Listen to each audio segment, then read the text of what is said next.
The key elements of a regenerative agriculture are firstly to tread lightly on the soil and on the environment. You don't want to bully the environment. We've got to work with nature. Secondly, we've got to value those main attributes. The water, we've got to try and maintain as much water in as good a quality as we can that it's provided by nature. And if we do bring extra water in, we do it with moderation and we do it with care, and we make sure that that water has a quality that's worthy of being brought in. The next thing is our soils. We need to try and make our soils deeper and capable of holding more of that water and higher in carbon. Carbon is an ideal measure for a number of reasons. It's a measure of fertility, it's a measure of water holding capacity, and it's a measure of structure in soils, which we should aspire to have as an improvement on our land. The Living Classroom is an area of 150 hectares, which is a bit over 300 acres. We're on the south and western side of the town of Bingara, and it was what was called the town common.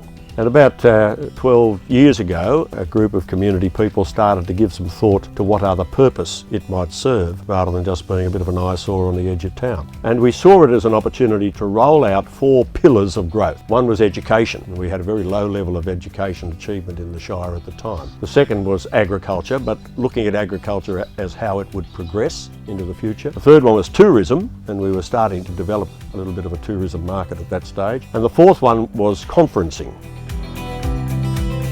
Well, right from the very start, we were very conscious of making an Indigenous story to go here. And we had an archaeological weekend where we looked at the site and had both archaeologists and Indigenous elders come in, and young people come in and spend the weekend here and just walk about the site and see what we could find. And lo and behold, one of our great delights was near the entrance of the site, which had been simply chosen because it was the best part of the road. There is a very big yellow box tree, and when the archaeologists looked at it, they realised it was a scar tree, and the estimate is that the scar is possibly 150 to 200 years old, and the tree probably 250 to 300 years old. I won't say a fossil because it's alive, a living reminder that this land is older than European settlement. We've started about 8 projects thus far. The buildings that we've got here are part of the Primary Industries Trade Training Centre. So we've got a classroom, we've got a workshop, we've got a nursery, and we're about to build our interpretive centre. Now that is going to be like a virtual museum where we can showcase not only the story of the living classroom, but the story of world food and the problems and prospects of agriculture going forward.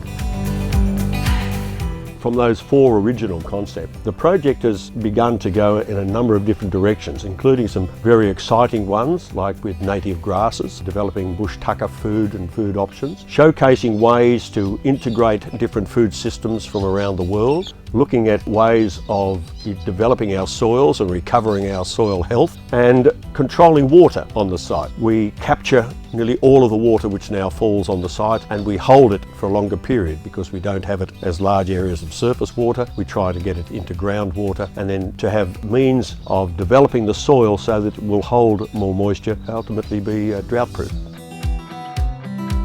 So in the case of our carbon farm here, we're looking to showcase ways in which farmers can increase the carbon in their soils. And remembering that most of that surplus carbon was originally in soil, but it's been removed through disturbance, and it is now more in our atmosphere and from the atmosphere into our ocean. And this is one of the main problems we've got with the acceleration of global warming, changing the position of where the carbon is stored. If we can get it back into our soils, we get a triple advantage. We take it out of the atmosphere, so we reduce the load in the air. We put it in the soils, which will stimulate both the microbes and the fungi to give us more fertile soils, more fertile root growth of the plants that we grow. For every 1% carbon that we can add to our soils, we will store 175,000 litres per hectare of water, bonded to the carbon, not freely moving in the profile. So those 3 reasons alone are worthy of our attention, and to showcase how we can do that and encourage farmers to consider it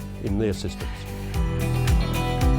So we are here in an area of conventional farming. Most of the farming in the Bingara district is cattle grazing for beef cattle. As we go more to the north in the Shire, we go into what's called the Golden Triangle, and we get into the the fertile black soils and its more extensive grain production. And those two dominate, and they are systems which rely on a lot of machines, a lot of fuel, a lot of chemicals, a lot of artificial fertilisers, and that system has been continuing probably since before the Second World War. The challenge that we've got is to try and move back towards a more natural system. And we're not here to tell or teach our farmers how to run their businesses. But one of our objectives is to showcase ways of doing it differently and let them make choices.